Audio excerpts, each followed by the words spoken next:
Magsitayo na po ang lahat.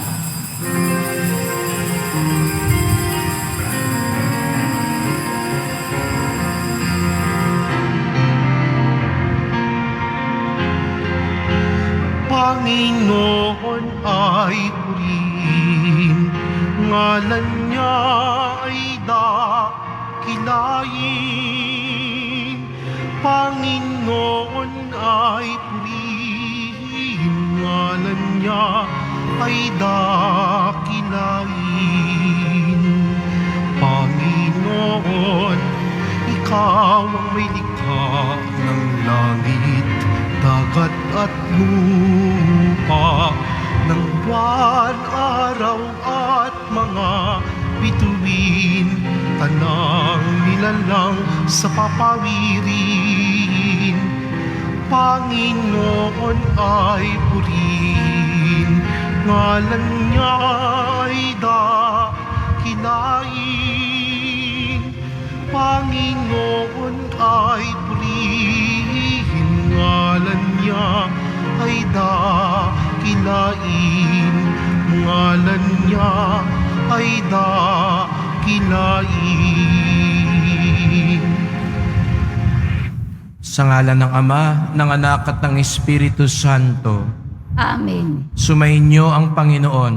At sumaiyo rin. Mga kapatid, tinipon tayo bilang kaanib ng angkan ng Diyos, kaya dumulog tayo sa mawaing Panginoon na nagpapatawad ng lubos. Inamin ko sa makapangyarihan Diyos at sa inyo, mga kapatid, na lubha akong nagkasala sa isip, sa salita, at sa gawa, at sa aking pagkukulang. Kaya isinasamo ko sa mahal na Birheng Maria, sa lahat ng mga anghel, mga banal, at sa inyo, mga kapatid, na ako'y panalangin sa Panginoong ating Diyos. Kawan tayo na makapangyarihan Diyos, patawarin tayo sa ating mga kasalanan, at patnubayan tayo sa buhay na walang hanggan. Amen. Panginoon, kaawaan mo kami. Panginoon, kaawaan mo kami. Kristo, kaawaan mo kami. Kristo, kaawaan mo kami. Panginoon, kaawaan mo kami. Panginoon, kaawaan mo kami. Manalangin tayo.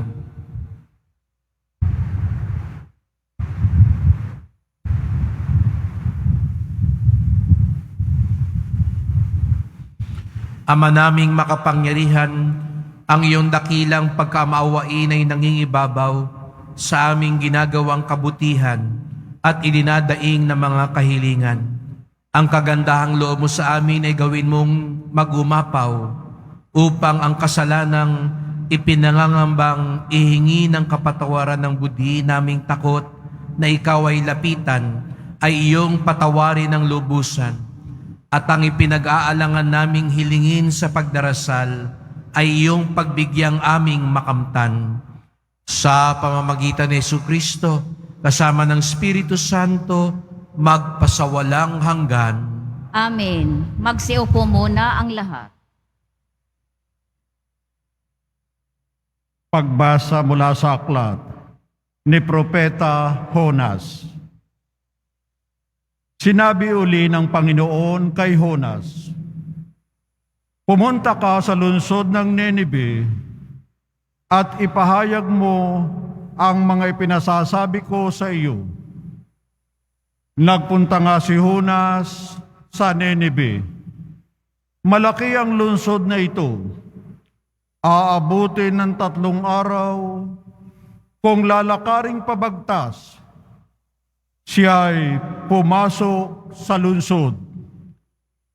Pagkaraan ng maghapong paglalakad, malakas niyang ipinahayag, gugunawin ng Ninive pagkaraan ng 40 araw. Naniwala ang mga taga roon sa pahayag na ito mula sa Diyos.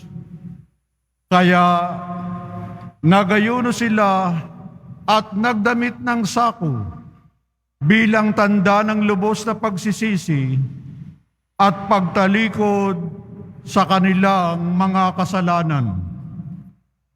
Nang mabalitaan ito ng hari ng Ninive, Bumaba siya sa kanyang trono, naghubad ng balabal, nagdamit din ng sako at naupo sa abo.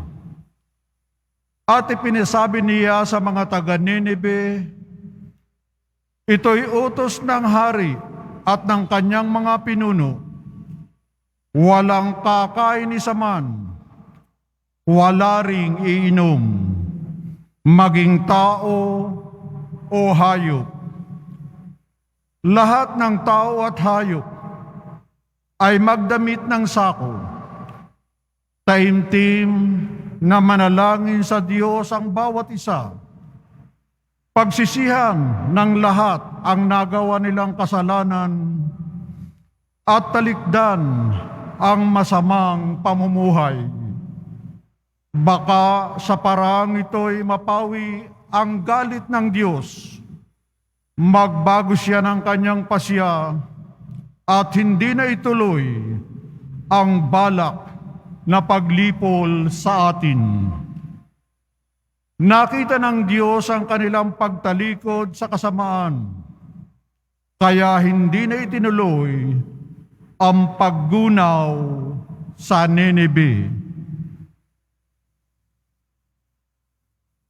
Ang salita ng Diyos. Salamat sa Diyos. Hiling namin yung limutin, tanang kasalanan namin. Hiling namin iyong limutin, tanang kasalanan namin. Sa gitna ng paghihirap, tinawag ko'y Panginoon. Panginoon, ako'y dinggin pagka ako'y tumataghoy. Dinggin mo ang pagtawag ko, paghingi ng iyong tulong. Hiling namin iyong limutin, tanang kasalanan namin. Kung ikaw ay may talaan nitong aming kasalanan, lahat kami ay tatanggap ng hatol mong nakalaan. Ngunit iyong pinatawad, kasalanan ay nilimot. Pinatawad mo nga kami upang sa iyo ay matakot. Hiling namin iyong limutin, tanang kasalanan namin. Magtiwala ka, Israel. Magtiwala sa iyong Diyos. Matatag at di kukupas ang pag-ibig niyang dulot. Lagi siyang nahandang sa sino man ay tumubos. Ililigtas ang Israel, yaong kanyang mga hirang.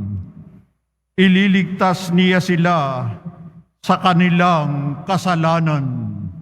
Hiling namin iyong limutin, tanang kasalanan namin. Magsitayo na po ang lahat.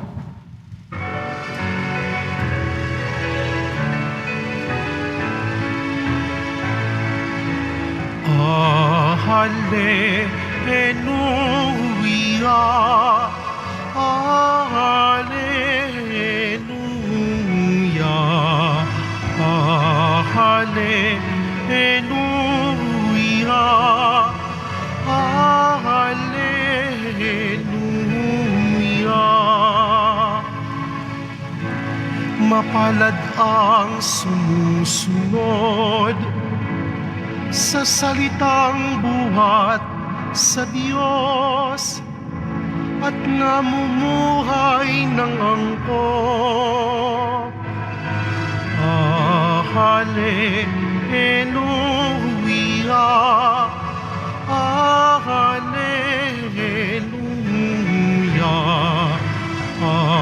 Hallelujah, Hallelujah.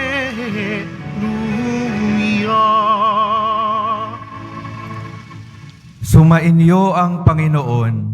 At sumaiyo rin. Ang mabuting balita ng Panginoon ayon kay San Lucas. Papuri sa iyo, Panginoon. Noong panahong iyon, pumasok si Jesus sa isang nayon. Malugod siyang tinanggap ng isang babaeng nagngangalang Marta sa tahanan nito. Ang babaeng ito ay may isang kapatid na Maria ang pangalan. Naupo ito sa paanan ng Panginoon at nakinig sa kanyang itinuturo.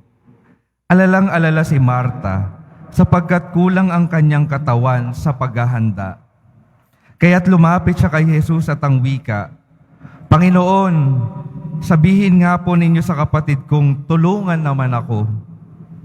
Ngunit sinagot siya ng Panginoon, Marta, Marta, naliligalig ka at abalang-abala sa maraming bagay. Ngunit isa lamang ang talagang kailangan. Pinili ni Maria ang lalong mabuti, at ito'y hindi aalisin sa kanya. Ang mabuting balita ng Panginoon. Pinupuri ka namin, Panginoong Hesukristo. Magsiupo muna ang lahat. Magandang umaga po mga minamahal kong mga kapatid na naririto at kasama natin online, mga deboto ng mahal na poong Jesus Nazareno. May tanong po ako, kapag bibisita po kayo sa isang tao, isang mahalagang kaibigan, hindi ba pinupuntahan natin sila kasi gusto natin na makasama sila?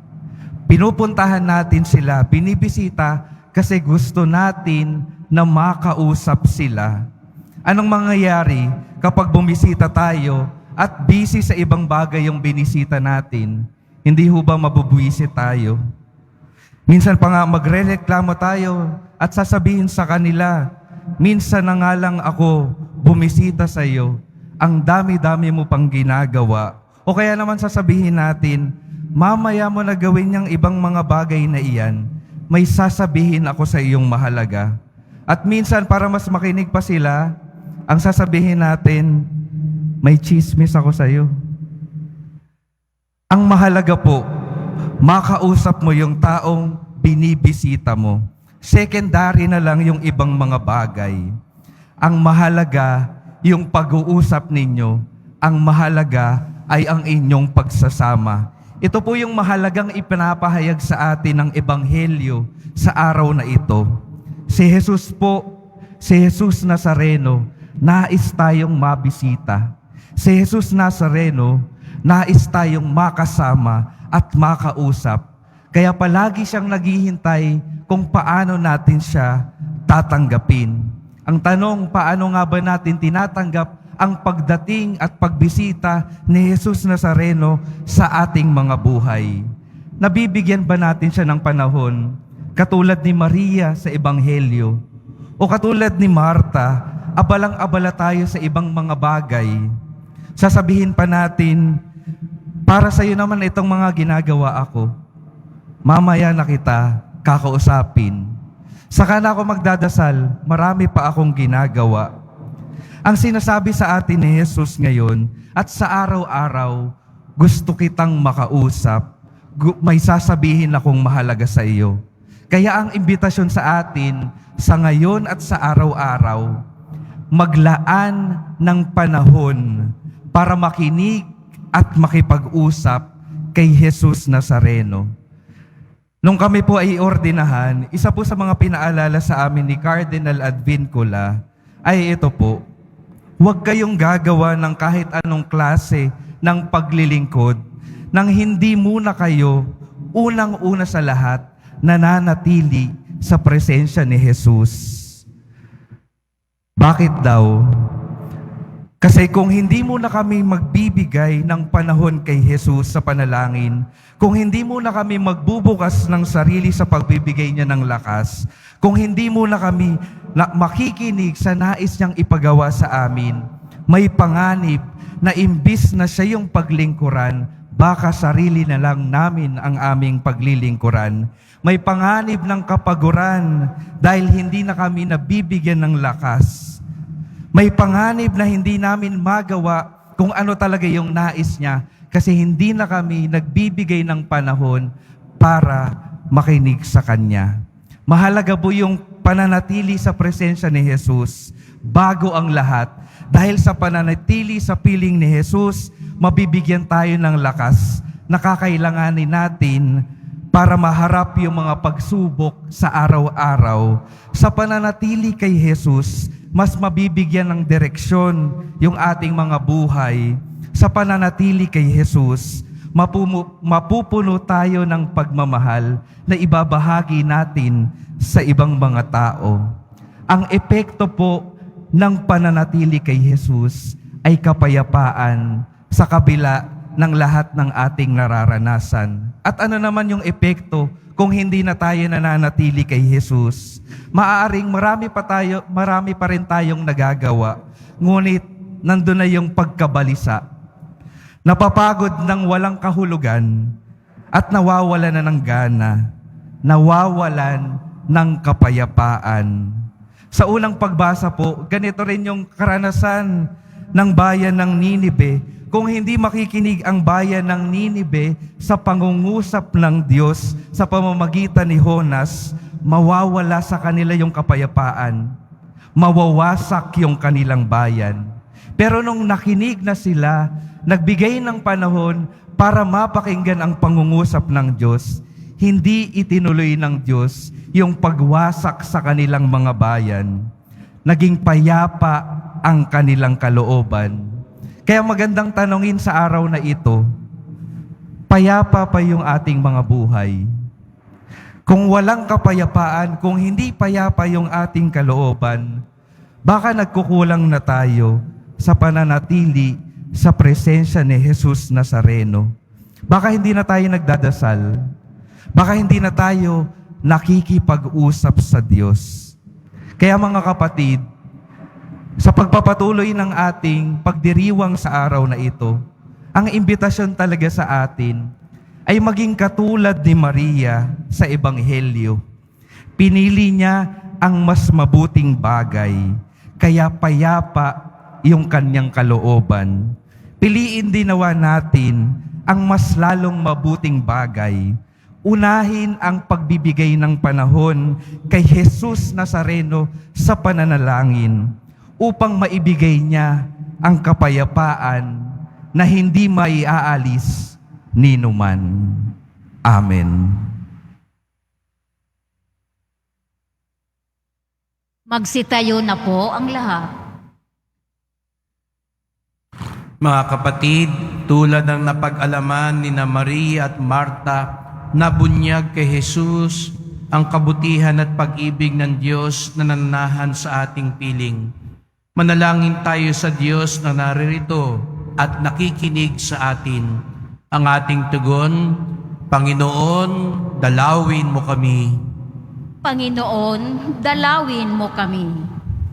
Ang simbahan sa buong daigdig naway maging bukas na tahanan para sa lahat ng maliliit nating mga kapatid. Manalangin tayo.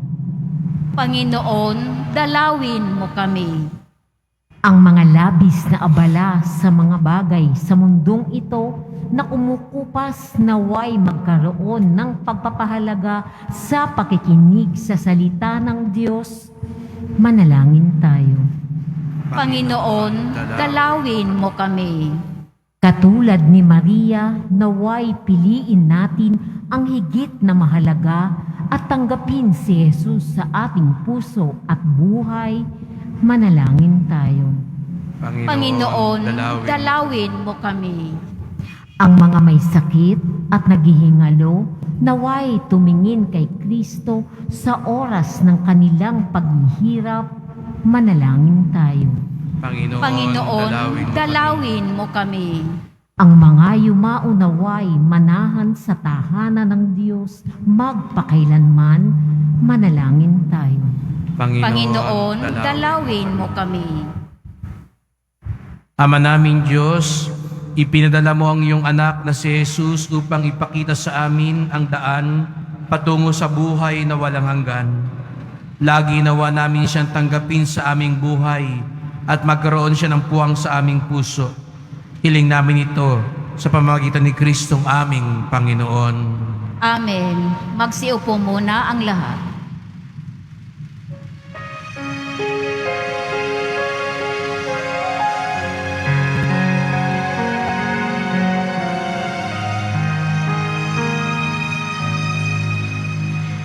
Itong alak at tinapay ay handa handog sa'yo, Ama. Ito'y bunga ng aming gawang iyong pinagpala. Sumasamo ang iyong bayang, tanggapit iyong basbasan nang sa amin maging tunay na katawat dugo ng iyong anak. Magsitayo na po ang lahat. Manalangin kayo mga kapatid upang ating paghahain ay kalugdan ng Diyos amang makapangyarihan. Tanggapin nawa ng Panginoon itong paghahain sa iyong mga kamay, sa kapurihan niya at karangalan, sa ating kapakinabangan at sa buong sambayanan niyang banal. Ama naming lumikha, tanggapin mo ang paghahain ng mga alay ng iyong inhabilin at sa pagdiriwang ng dapat naming ganapin, ang kabanalan ng iyong pagliligtas naway sumaamin. Sa pamamagitan ni Jesucristo kasama ng Espiritu Santo, magpasawalang hanggan. Amen. Sumainyo ang Panginoon. At sumaiyo, Itaas sa Diyos ang inyong puso at diwa. itinaas na namin sa Pasalamatan natin ang Panginoong ating Diyos. Marapat na siya ay pasalamatan. Ama naming makapangyarihan, tunay ang marapat na ikaw ay aming pasalamatan. Pinagbibigyan mong ito'y aming maihayag, kahit na ito'y walang anumang maidaragdag. Sa dakilaan sa iyo ay likas.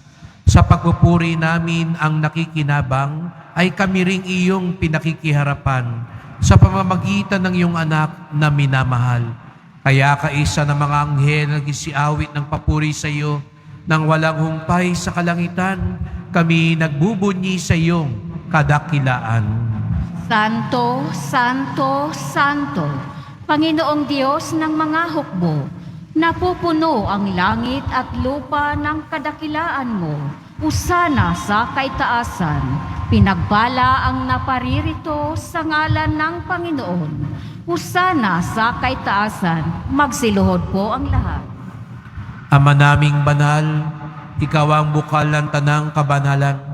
Kaya sa pamamagitan ng Espiritu, gawin mong banal ang mga kaloob na ito, upang para sa amin maging katawan at dugo ng aming Panginoong Hesukristo.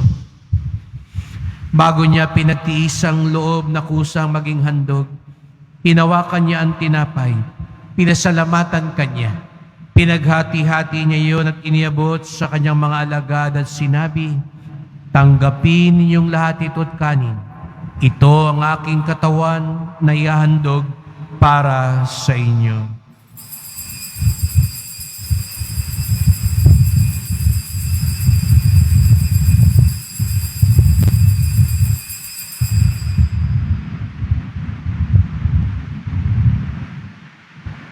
Gayun din naman ang matapos ang hapunan, hinawakan niya ang kalis. Muli kanyang pinasalamatan. Iniabot niya ang kalis sa kanyang mga alagad at sinabi, "Tanggapin ninyong lahat ito at inumin. Ito ang kalis ng aking dugo, ng bago at walang hanggang tipan. Ang aking dugo na ibubuhos para sa inyo at para sa lahat, sa kapagpapatawad ng mga kasalanan. Gawin niyo ito sa pag-alaala sa akin."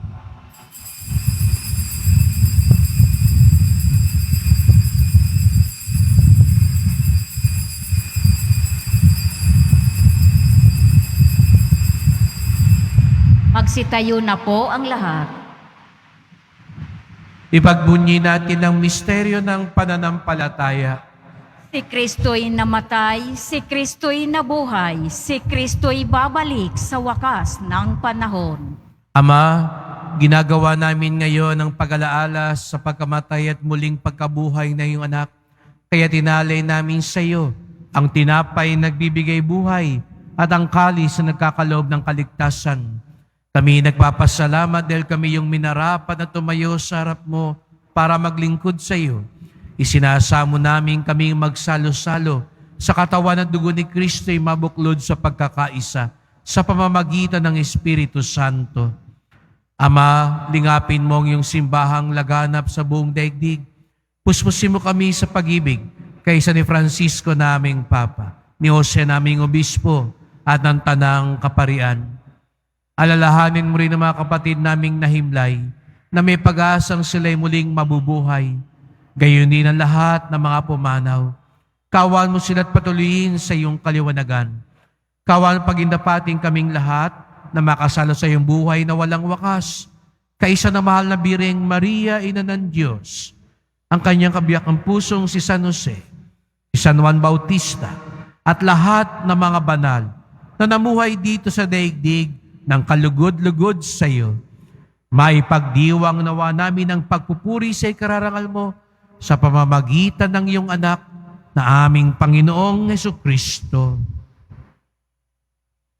Sa pamamagitan ni Kristo, kasama niya at sa Kanya, ang lahat ng parangal at papuri ay sa iyo, Diyos amang makapangyarihan, kasama ng Espiritu Santo, magpasawalang hanggan. Amen. Sama-sama tayong tumawag sa ating Ama sa langit. Ama namin, sumasalangit ka. Sambahin ang ngalan mo, mapasa amin ang kaharian mo, sundin ang loob mo dito sa lupa para nang sa langit. Bigyan mo kami ngayon ng aming kakanin sa araw-araw at patawarin mo kami sa aming mga sala para ng pagpapatawad namin sa nagkakasala sa amin. At huwag mo kaming ipahintulot sa tukso at iadya mo kami sa lahat ng masama. Hinihiling namin kami adya sa lahat ng masama, pagkalooban ng kapayapaan araw-araw, iligtas sa kasalanan, ilayo sa lahat ng kapahamakan, samantalang aming pinananabikan ang dakilang araw ng pagpapahayag ng tagapagligtas naming si Jesucristo. Sapagkat iyo ang kaharian at ang kapangyarihan at ang kapurihan magpakailanman. Amen. O Panginoong Jesucristo, sinabi mo sa iyong mga apostol at ngayon sinasabi mo sa amin lahat dito, kapayapaan ang iniiwan ko sa inyo. Ang aking kapayapaan ay binibigay ko sa inyo. Tunghayan niyo po ang aming pananampalataya, huwag po ang aming mga kasalanan, at pagkalooban niyo po kami ng kapayapaan at pagkakaisa, ayon sa iyong kalooban, kasama ng Espiritu Santo, magpasawalang hanggan. Amen. Ang kapayapaan ng Panginoon ay laging sumainyo. At sumaiyo rin. Magbigayan kayo ng kapayapaan sa isa't isa.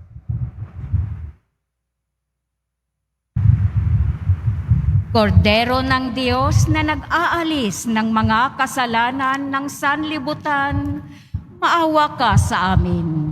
Kordero ng Diyos na nag-aalis ng mga kasalanan ng sanlibutan, maawa ka sa amin. Kordero ng Diyos na nag-aalis ng mga kasalanan ng sanlibutan, ipagkaloob mo sa amin ang kapayapaan. Magsiluhod po ang lahat. Narito si Jesucristo, ang Kordero ng Diyos, nag-aalis ng mga kasalanan ng sanlibutan, mapapalad ang inaanyayahan sa kanyang piging. Panginoon, hindi ako karapat-dapat na magpatuloy sa iyo, ngunit sa isang salita mo lamang ay gagaling na ako.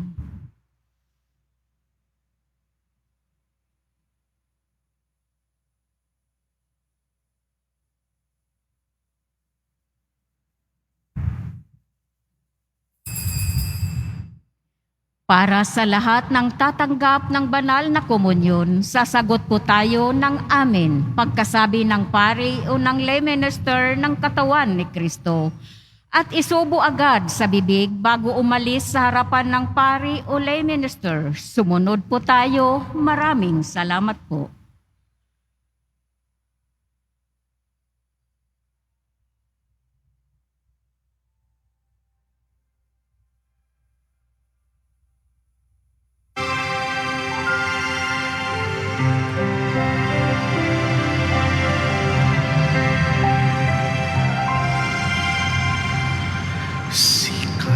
ng umaga,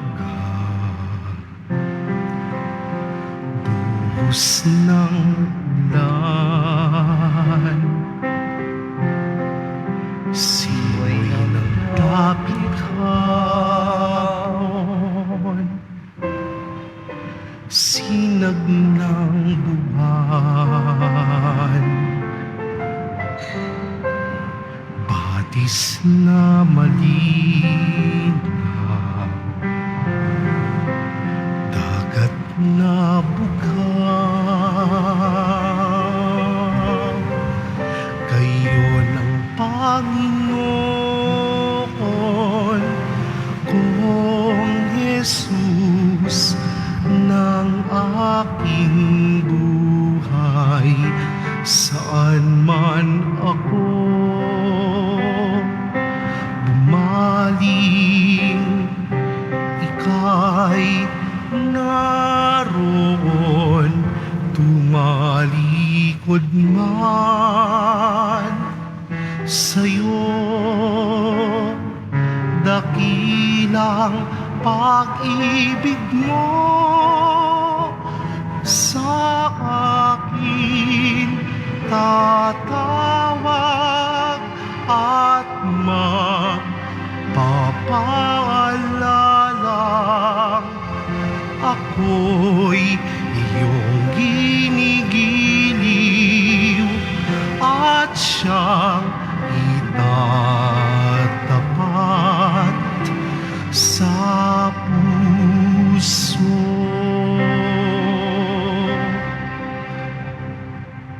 Available na po ang ating mga All Souls envelope sa mga nagnanais. Maaari kayong kumuha na malapit sa mga pintuan ng ating simbahan o sa information guard. Isulat lamang po ang mga pangalan ng mga kamag-anak, kaibigan at mga kakilalang namayapa o sumakabilang buhay na. At sa buong buwan ng Nobyembre, ito po ay ating isasama sa lahat ng mga misa na nagaganap sa ating simbahan. Pagkatapos ng misa, wiwisikan po ang lahat ng banal na tubig. Pinakikiusapan ang lahat na manatili lamang muna sa inyong mga lugar. Tanging sa Quezon Boulevard o sa Plaza San Juan lamang ang labasan ng lahat. Sumunod po tayo. Maraming salamat po sa inyong pagdalaw at pagsisimba sa Basilica Minor at Pambansang Dambana na Jesus Nazareno. Magsitayo na po ang lahat. Manalangin tayo. Ama naming mapagmahal, ipagkaloob mong sa pagsasalo namin sa pagkait inuming banal, kami ay maging katawan ni Kristo na aming pinakinabangan sa pamamagitan niya, kasama ng Espiritu Santo, magpasawalang hanggan. Amen. Salamat po sa inyong pagpunta sa Quiapo. Ingat po kayo sa pag-uwi. Salamat sa mga naglingkod sa misa at sa mga tumutulong sa simbahan, sa inyong mga pamisa, love offerings, online donations, sa pagpapagawa at paglilinis ng ating simbahan, at sa mga nagdadala po dito ng bigas, dilata, noodles, at iba pang pang-ayuda para sa ating mga kapatid na nangangailangan. Ang debosyon natin sa Poong Nazareno ay nagtuturo sa atin magmalasakit at tumulong sa ating kapwa.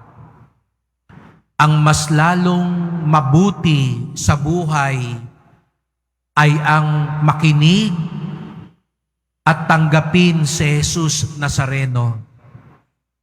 Siya ang ating tunay na pinaglilingkuran. Sumainyo ang Panginoon. At sumaiyo rin. Mahal na pong Jesus Nazareno, inihayag mo sa pamamagitan ng krus ang walang maliw na pag-ibig ng Diyos sa sangkatauhan. Pakinggan mo ang kahilingan ng iyong angka na nagsusumamo sa iyo. Makamtanawa nilang iyong katugunan at tanggapin ang kasagutan ng may utang na loob na tinatanaw. Basbasan din po ninyo ang dala nilang mga imahen at dasalan.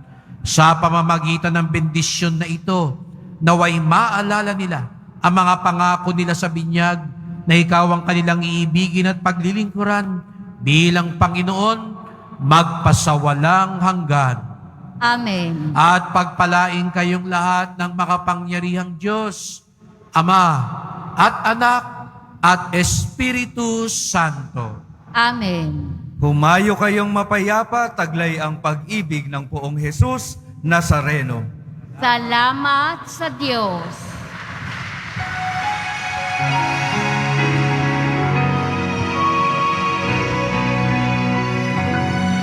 Nuestro Padre Jesus Nazareno, sinasamba ka namin.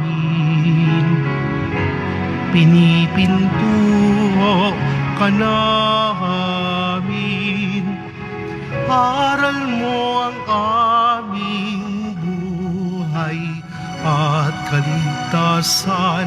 Nuestro Padre Jesus Nazareno, iligtas mo kami sa kasalanan.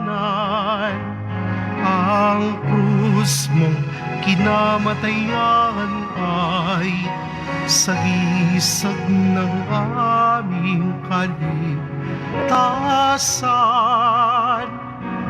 Nuestro Padre Jesus Nazareno, dinarangal ka namin. Nuestro Padre Jesus Nazareno, nilulwalhati ka namin. Nuestro Padre Jesus Nazareno, dinarangal ka namin. Nuestro Padre Jesus Nazareno, nilulwalhati ka namin.